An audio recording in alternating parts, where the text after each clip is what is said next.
Hare Krishna, Hare Krishna, Krishna Krishna, Hare Hare, Hare Rama, Hare Rama, Rama Rama, Hare Hare Krishna, Hare Krishna,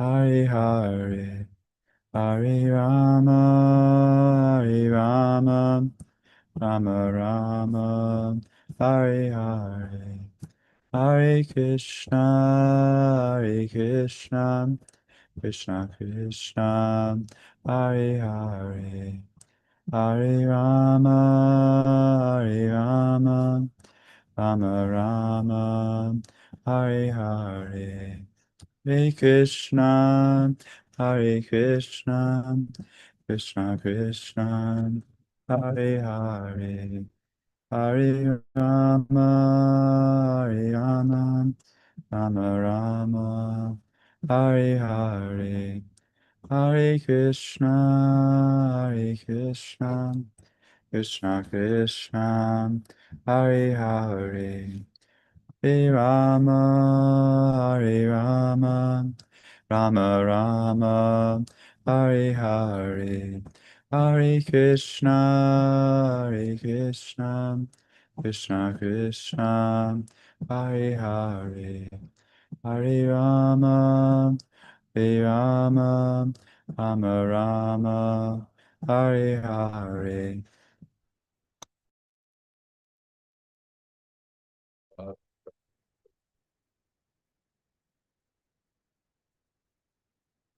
Okay, I'm going to go keyboard today. Make the book to bring the guy.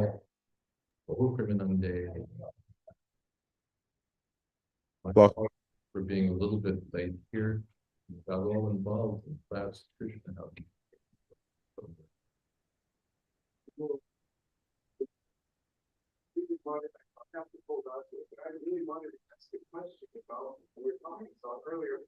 Yeah, I understand. Well, that goes contra. Let's see where we stand here. Well, first of all, let me just see. Yes. Well, what we've been doing is we've been here talking about, well, basically the origin of life and consciousness.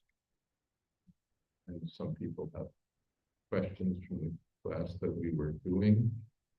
But so we have parallel, no, skewed classes, non-parallel classes.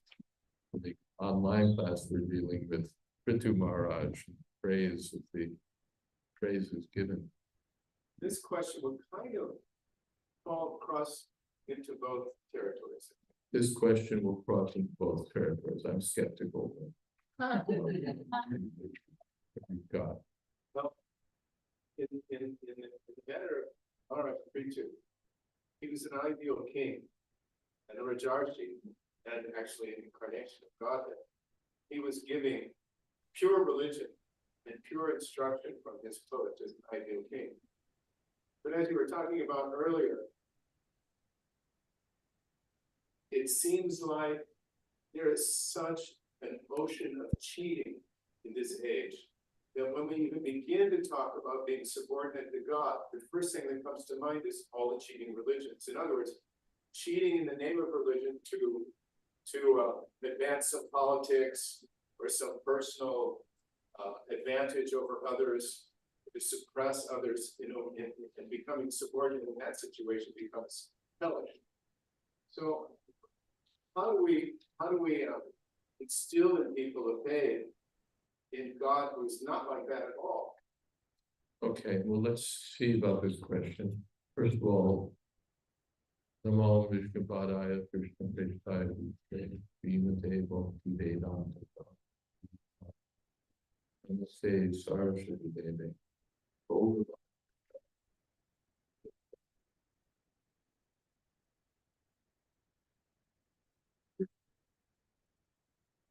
we're trying to get parallel here by saying that we were discussing the concept that there's God above us and that we have some relationship with God. That Prithu Maharaj's ideal king representing the rule on behalf of God, rule of human society. But as soon as we talk about such things, we get into religion. As soon as we get into religion, we get into cheating. Religions are notorious for corruption and cheating. So how do we deal with all that? That's the question. Basically, because it's so melded with politics Is it so melded with politics? and personal matters, all of that. Well, I don't know how well that really, I think my skepticism is still alive here as to what's, how close we are to Srimad Bhagavatam.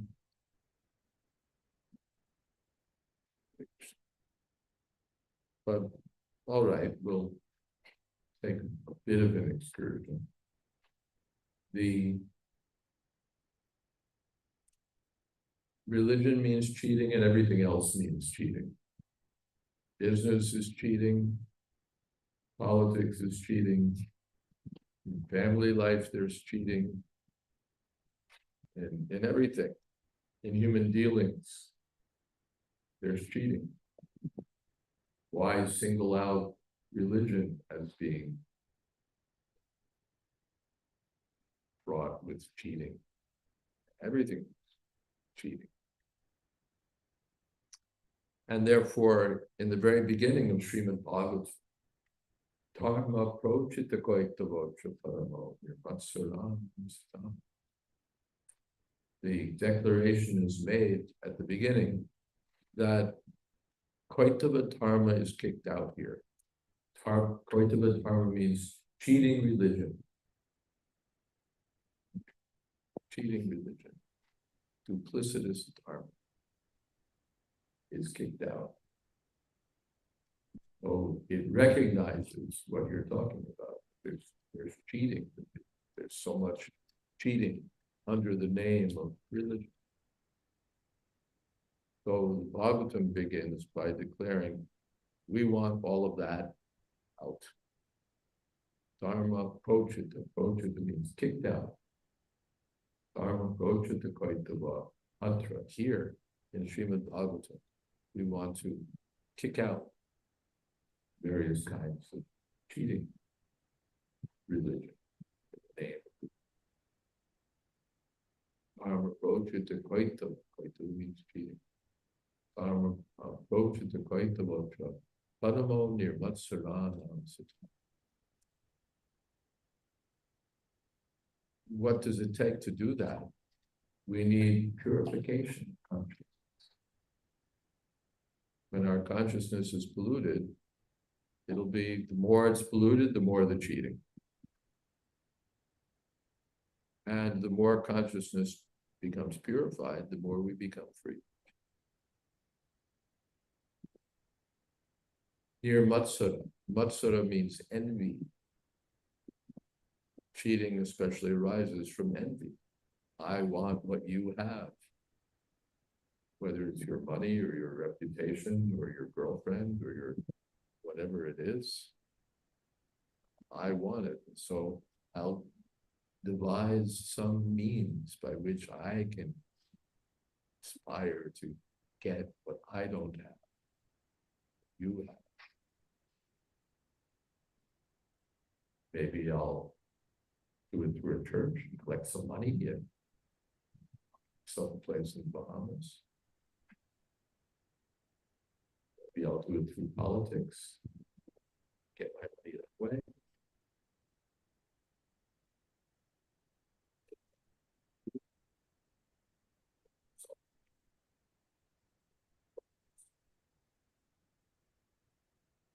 So many ways to cheat. Maybe I'll go into business, cheat right and left.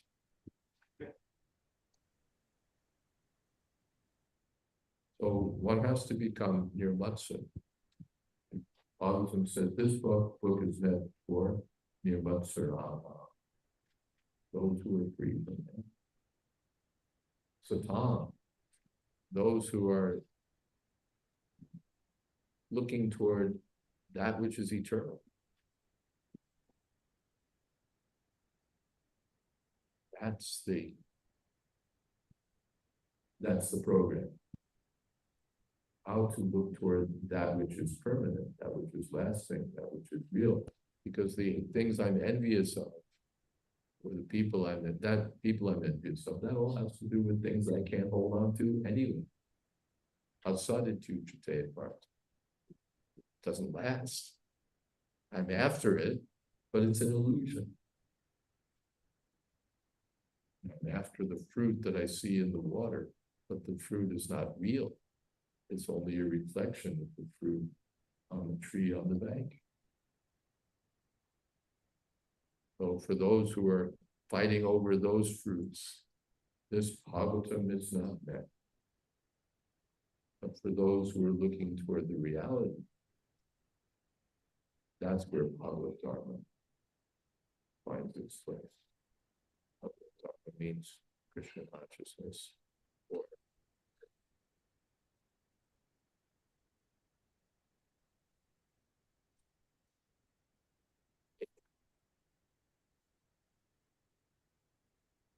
So that's our approach. Even when we go to politics, Prithu Maharaj is of course, politics in a monarchy are different.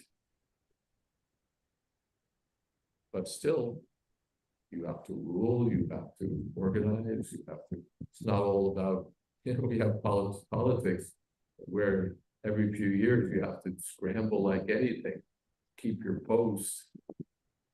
And so you're always looking toward, well, I have to satisfy this constituency, that constituency, these donors, that donor, those donors. And how much time do you have left for actually benefiting the people? In a monarchy, you can focus on actually improving the kingdom and the life of its citizens. From that point of view, monarchy is considered a superior form of government, but it has to be a purified monarchy. It can't be a monarchy of low-minded people who are just trying to squeeze out as much as they can. Any more than it can be a democracy headed by people who are devoted to squeezing as much as they can out of the people. What's the big difference? Whether I'm squeezed by a democracy or squeezed by a monarchy, I'm squeezed. You know, whether these guys pick my pocket or those guys pick my pocket is being picked. But if you have purified leaders, then it's, as they say, a horse of a different color. Even if it's a democracy, it'll be a purified democracy. If it's a monarchy, it'll be purified monarchy. If it's an oligarchy, it'll be a purified monarchy. So the Bhagavatam is looking toward that, toward purified leadership. Prabhupada at one time wanted us to create a political party, which Prabhupada got involved with, which he called the In God We Trust Party. The In God We Trust Party for purified leaders. We didn't expect that we'd have great results at polls, but the objective was to put these issues out there, that you want to be elected, you want to be a political leader, but what is the state of your life and your consciousness? Are you a low life, or are you a person of character? Character means ultimately spiritual. The this was the point, how can you be the leader when you're a dog? When you're living like a dog, when your objectives are those of a dog, to eat better, to sleep better, to have sex better, fight. You have no higher purpose in life. How can you be the leader, and who will be the followers? Who elects a dog to be leader unless there's a plurality of dogs? Woof, woof, woof, woof, woof. We want this dog to be our leader.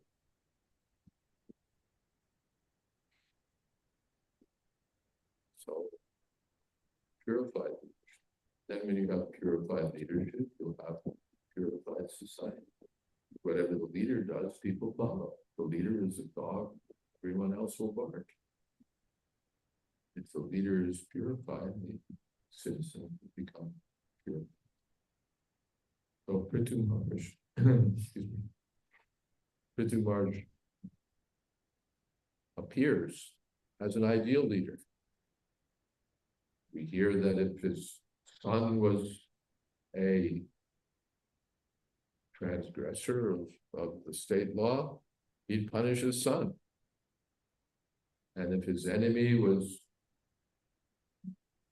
law-abiding, respect the enemy. Or from another point of view, he has no friends forever. He was equal forever. So a kind of leadership that we don't see. But the example is there of an ideal king. The king means power. If you want to lead, face it, you're going to have power. And if you want to have a leader, the leader has to have power. Otherwise, he's powerless. What's the use of a powerless leader? He can't do anything. He has to have power. But he also has to have high values, high culture. Not culture in terms of loves classical music, but culture in how to deal with people, how to see to their ultimate welfare, how to care like a cultured person, respectful to those around, how to respect the citizens and how to serve the citizens the way we would serve our children. That's culture, not that we rip them up. Squeeze as much. Chew them up and spit them up. So this kind of culture, power, but culture and spiritual knowledge. Where are we going? I'm in charge, I've got power. And where are we going? The blind leaders don't know. If you ask, what is the ultimate goal of our society? Can they tell us?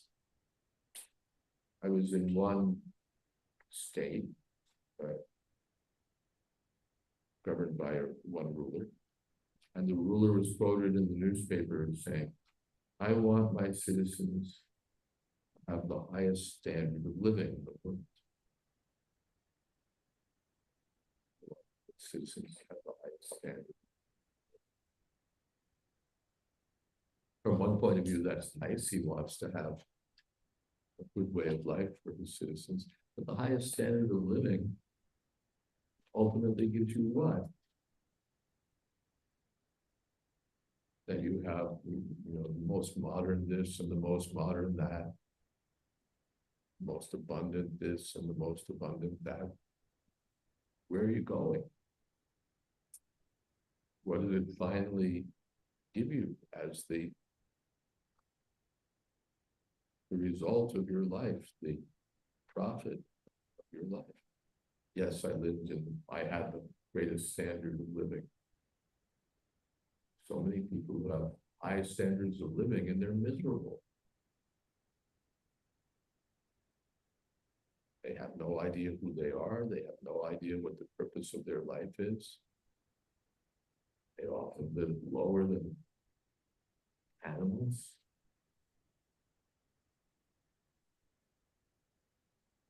Intoxication, eating, gambling, hoarding,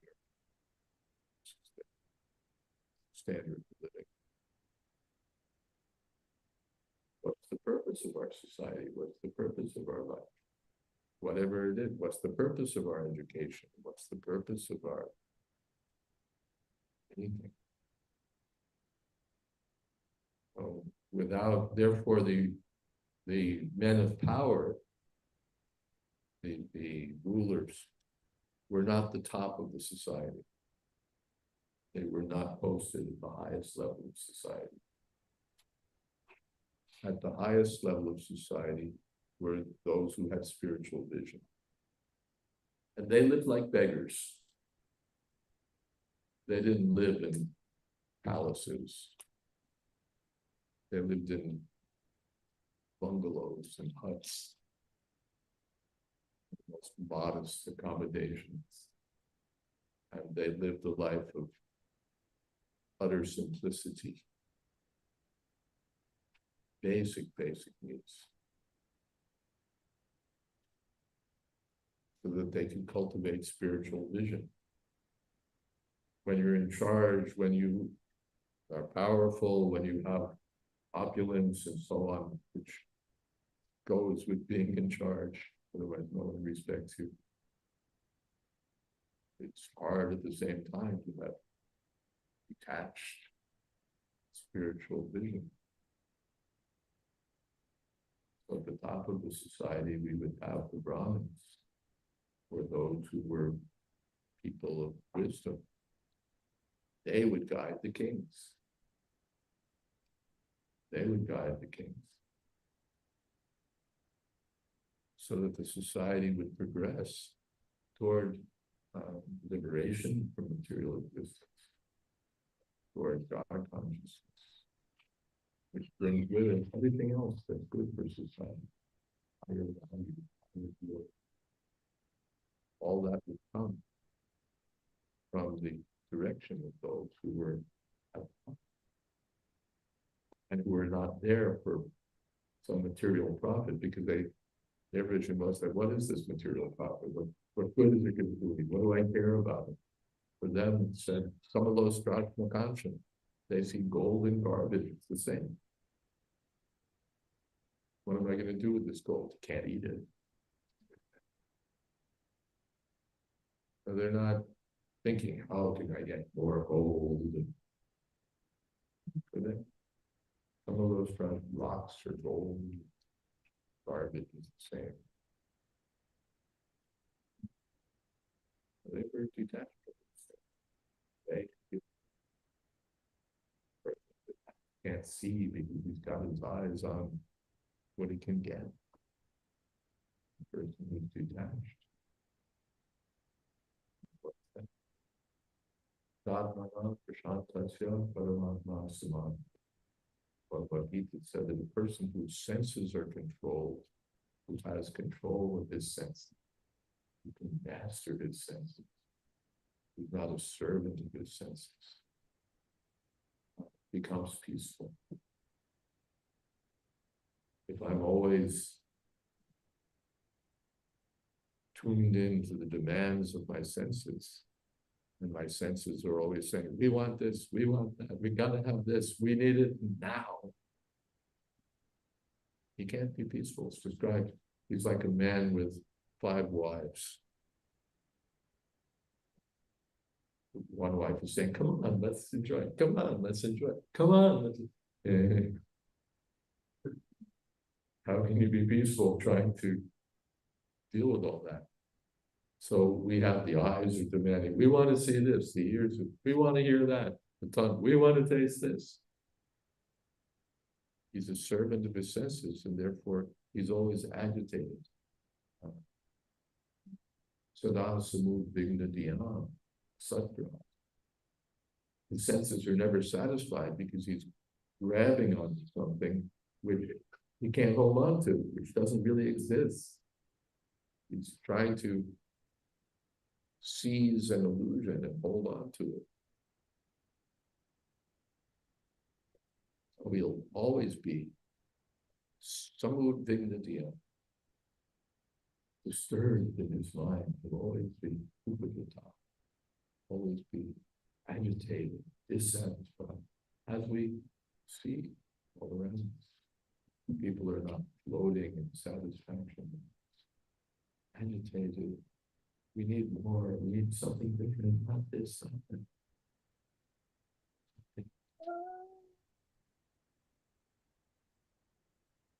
But Jitatmanas Prashant, the person who mastered his senses, there's peace. And Paramatma Samahita, he practically, he can reach realization of God. Because his mind is peaceful. And the mind is truly peaceful, it tends toward God. And when the mind is full of dissatisfaction and turmoil,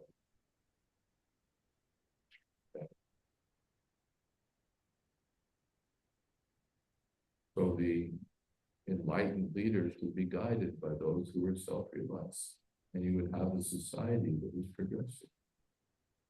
They weren't cheaters out there because there was nothing in it. You put me at the top of the society, great. What do I get? You get to live like a beggar. Let's keep you honest. And the king would make sure that they were actually doing their duty. That was the king's responsibility. If you're a Brahmin, you're supposed to be one of the guiding spiritual guides for society. Well, you have to live like one. You can't be living like a king and calling yourself a Brahmin. You know, you speak about self-realization while you're, you know, you've got your top of the line Rolex and your all the rest of it. Your gang groupies and the whole thing. You see that you want to be a Brahmin, so then you live like.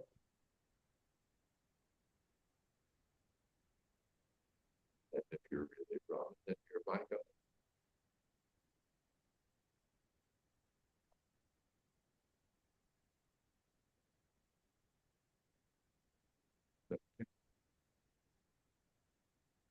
Yes.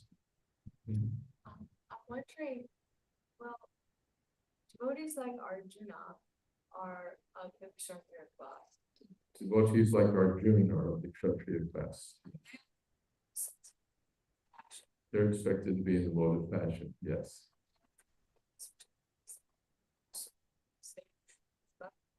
And because they're devotees, they're supposed to be in a state of Shuddha Sattva, pure good. Well, question, devotee or material sense perception, perhaps a devotee of the high caliber is one who's very shanti, very peaceful, very in mode of good. And we're trying to Devotee of develop, the highest caliber is in the mode of goodness. like, in our perception, that we respect that because it's difficult to do in this world of material pursuits. We're trying to enjoy. That is that way. So because we're trying to enjoy in this world, one plus three Joy as well.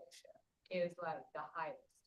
So I was wondering, would that contradict to be a devotee and to be in Being a devotee contradictory to being, say, a Kshatriya, because Kshatriyas are supposed to be passionate, and devotees supposed to be absolutely good.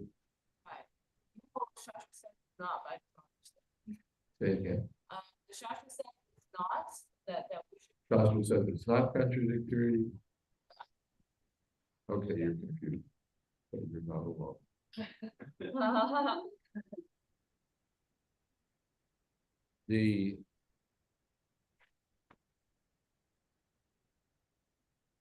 nature is, in one sense, attached to the body.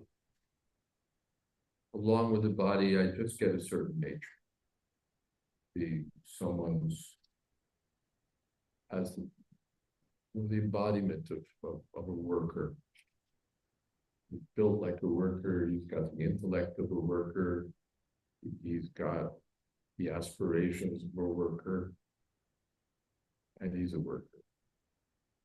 Someone else has the aspirations of a king, and he's got the powerful,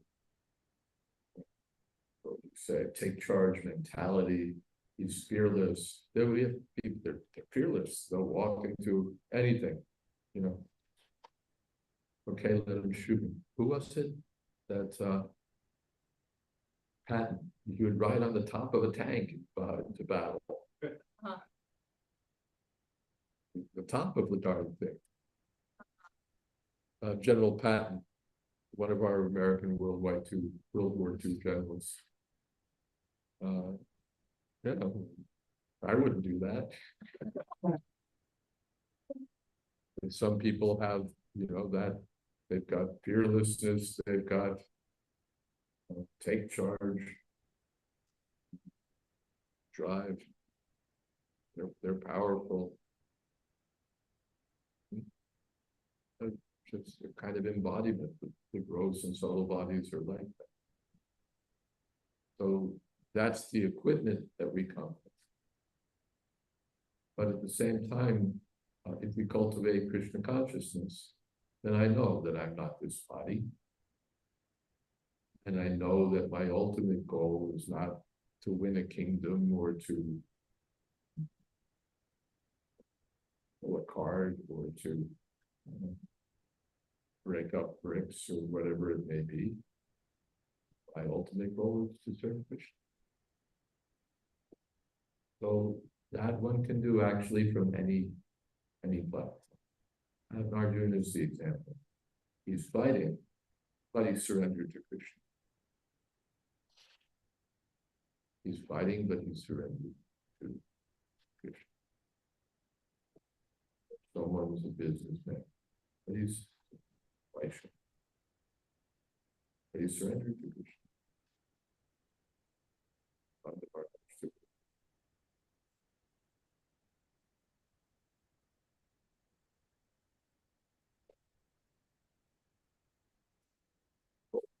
Dedication.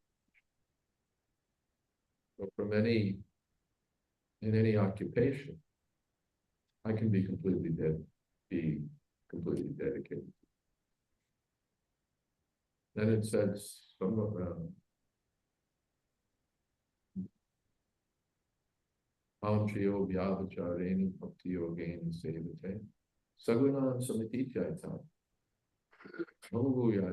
Then it says he transcends the modes of nature when he's unflinchingly dedicated to Krishna. Then he transcends nature, transcends his nature. He may still have his nature. It's not that the prize fighter becomes a scholar, or the scholar becomes a prize fighter. They have that nature, but they transcend that nature. Brahma-bhuyaya, they come to the spiritual life. So that's to be said. Yes, generally the devotee, he seeks to have the qualities of goodness and so on. But you'll see, even if you look at our society, someone is cooking, someone is doing the accounts, someone is temple president, someone is strategic planning, someone is teaching, someone is into keeping the electrical system going and fixing the pipes and all of that kind of stuff. But people, they still have their nature. They still have their own capabilities, and those capabilities are different. But you see, all of them is being on the spiritual platform. Although externally we say, well, this person's like a Kshatriya, this person's like a Shudra, this person's like a Vaishya, put that person in charge of the gift shop, put that person in charge of the Bhagavatam class, put this person in charge of scheduling and human resources, so they've all put the right peg in the right hole. But we don't see it. This person's a Shudra, this person's a Brahmin, this person's, they're all devotees of Krishna. But okay.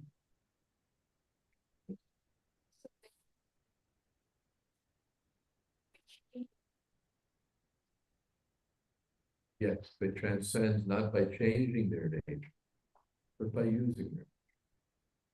Now, some things we want to change if we're addicted to gambling and intoxicants. So, no, that's too low. That will make it difficult, impossible. But otherwise, yes, like, what is that? Karma nievadikaras. Do your work. Sve karmanya vidatas samsiti. The karma tam of yarshasi. By doing your own particular work, you'll become perfect. Arjuna's not told, become a Brahmin, otherwise you're not going to make it. Remain Kshatriya, but be a Krishna conscious Kshatriya. And then you'll come back to me. Ma viviye prabhajante, maya me tantavatita. You'll transcend all eternity.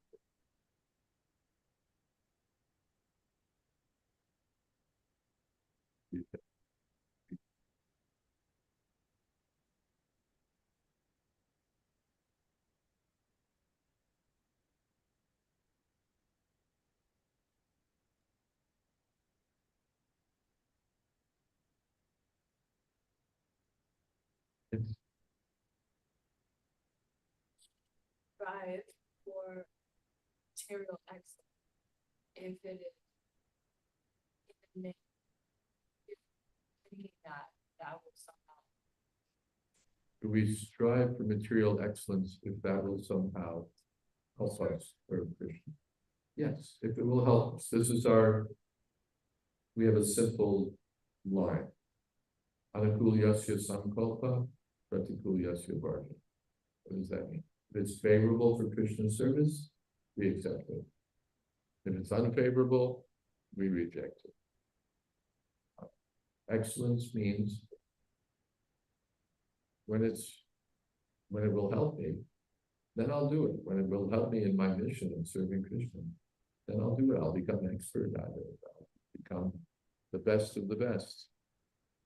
Otherwise, if it's just I'm competing with everyone to be the best, but there's no real, it just gets in the way. Why am I doing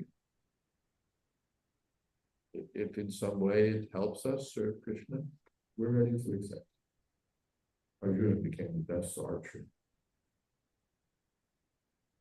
We're ready to do everything for Krishna service. But if it's not favorable for Krishna service, I don't want to touch it. If it's unfavorable, don't want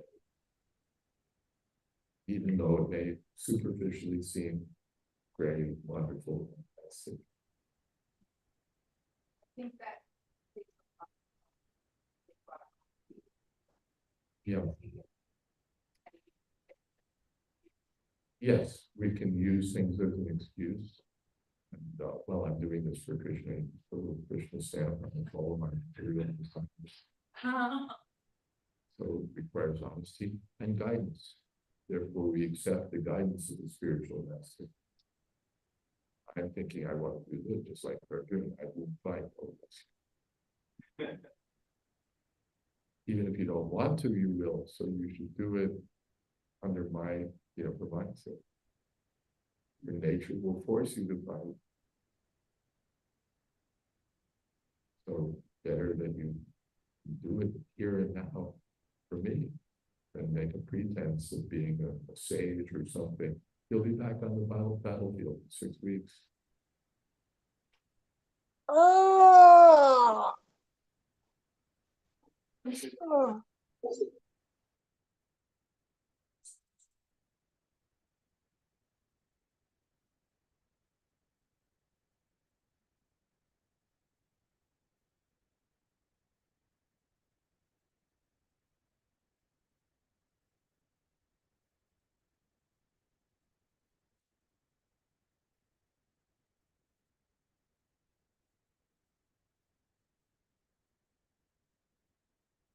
that equivalent to Shuddha Sattva when we transcend? Yes. Sagunam samiti chaitam namabhuyaya bodhita.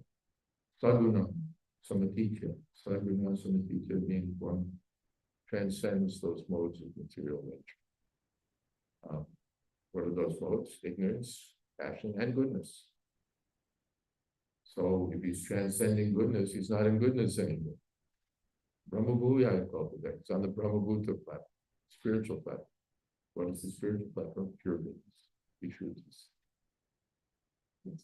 We might sometimes misjudge people for serving in a passionate way. Yes.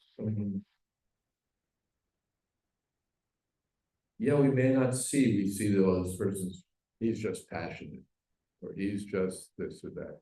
And if we don't know the science, we can misjudge.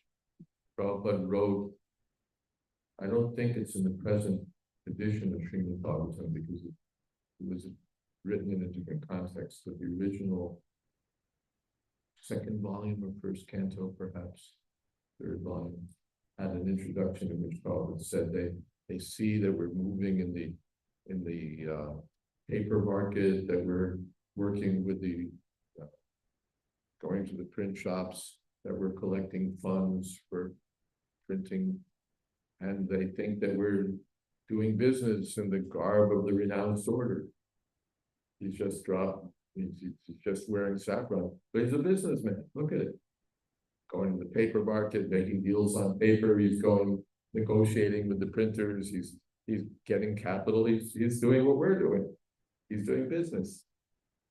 How do you say he's a sannyasi? What kind of sannyasi? The businessman.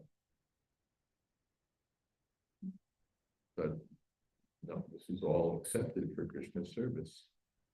Therefore, that's sannyas. Not Shuddha.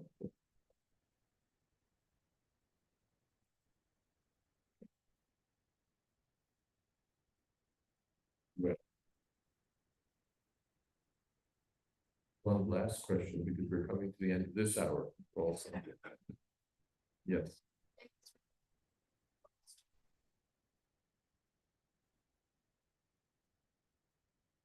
Loud, because I'm half deaf.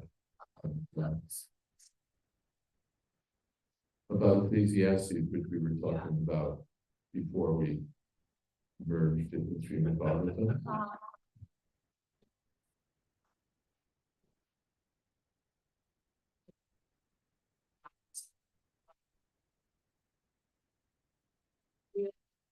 Objectives of the government actually because they wish, their will is against being subjugated.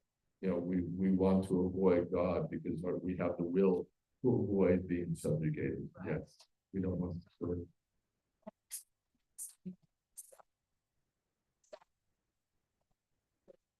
This or not, it eventually resolves on the ground of human will instead of some objective analysis.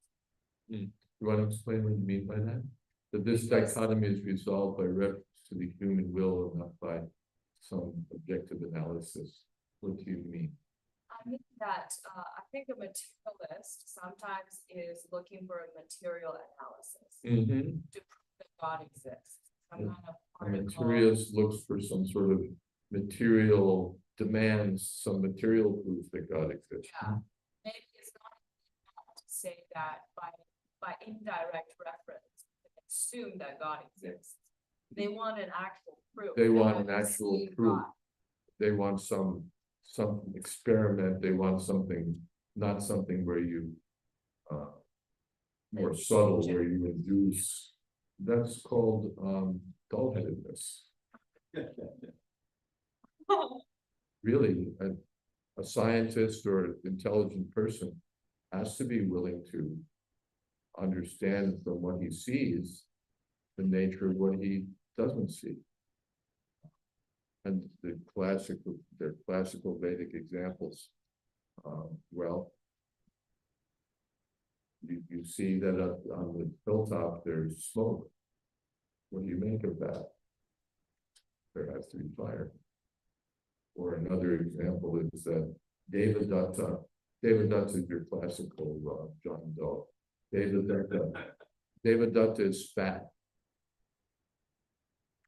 And we see that Devadatta doesn't eat during the day. So what do we understand?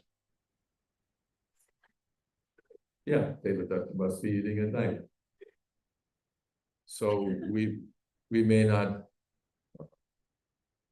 stay up at night to test that, but we can understand that he's fat, he's not eating during the day, so he must be eating.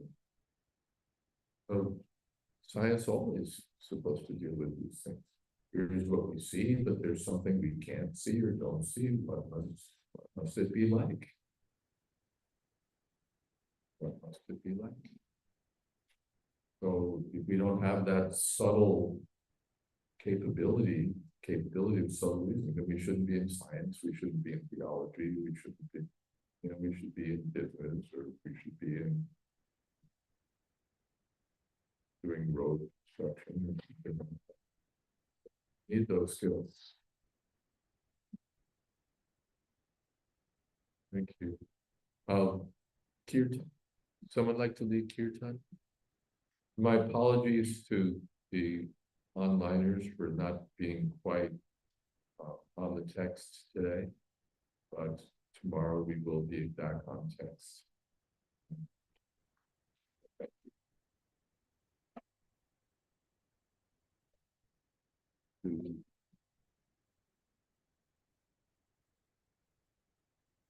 Beetle sound. We just chant for a few minutes, but you can chant for as long as you like, and everyone online understands how that goes.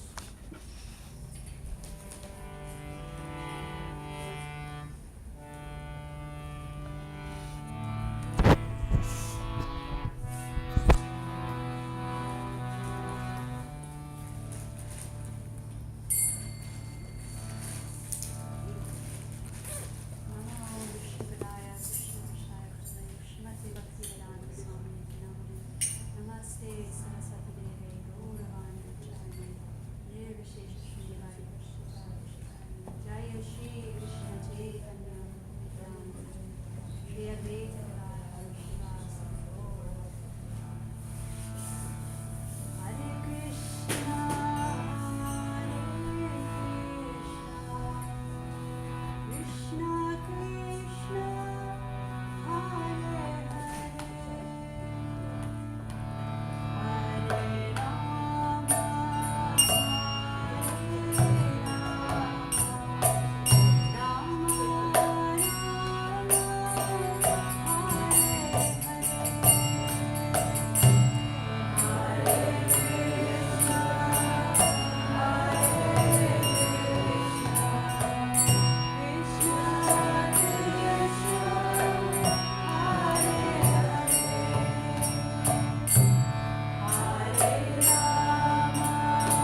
A.C. Bhakti Vedanta Swami Maharaj Prabhupada ki jai.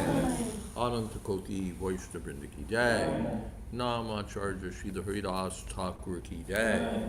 Prem se kaho Shri Krishna Chaitanya Prabhu Nityananda Shri Advaita Gadadhar Srivasadi Gaur Bhakta Vrinda ki jai. Sri Sri Radha Krishna Gopinath Sham Kun Radha Kun Nigiri Govardhan ki jai. Vrindavan Tham ki jai. Navadip Tham ki jai. Jagannath Puri ki jai. Kamlamai ki jai. Jamadamai ki jai. Tulsi Devi ki jai. Bhakti Devi ki jai. Samaveta Bhakta Vrinda ki jai. All glories to the assembled devotees. All glories to the assembled devotees. All glories to the assembled devotees. Gaur Premanande. Thank you all very much here and online. Thank you for the nice kirtan. Hare Krishna. And tomorrow we'll be very focused on Ritu Maharaj and Srimad Bhagavatam. Thank you all again. Hare Krishna.